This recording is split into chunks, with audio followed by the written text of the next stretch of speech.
នលែងនៅសុកម្នាក់ឯងនឹកគេក៏ដឹងហើយគេមានអ្នកថែគូយកពេលបំភ្លេចគេទៅពេលនេះគេនៅបានសុខហើយគ្មានទៀតឡើយឱកាសត្រូវរើគេទៅហើយដោយមិនទុកផ្លូវ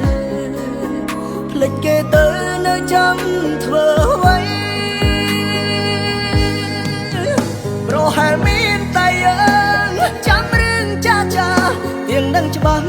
ថាគេមានថ្មីយើងត្រូវនាងកំដរស្មានដំណៃអ្វីអងដំឡៃគេដំដៃហើយប្រហែលមានតែយើងចាំរឿងឈឺចាប់គេភ្លេចបាត់យើងចាំនៅឡើយមិនដឹងថាពេលណានឹងបានធូរស្បើយថ្ងៃណាឡើយទៅភ្លេចគេបាន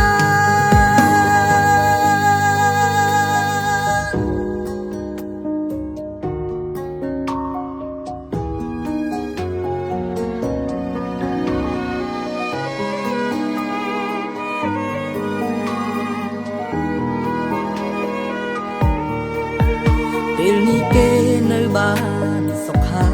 យគ្មានទៀតឡើយឱកាសត្រូវរើគេទៅហើយដោយមិនទុកផ្លូវភ្លេចគេទៅនៅចាំធ្វើអ្វី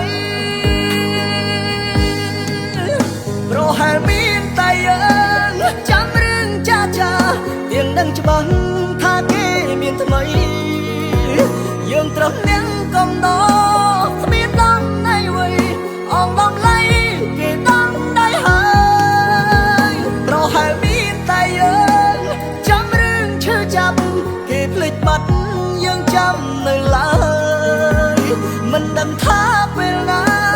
នឹងបានធូរស្បើយថ្ងៃណាឡើយទៅភ្លេចគេបានប្រហែលមានតែយើងចាំរឿងចាទៀងដឹងច្បាស់ថាគេមានថ្មីយើងត្រឹមនាងកំដរគ្មានដំណៃអ្វីអស់ដំឡៃគេដំដៃហើយប្រហែលមានតែយើងចាំរឿងឈឺចាប់គេភ្លេចបាត់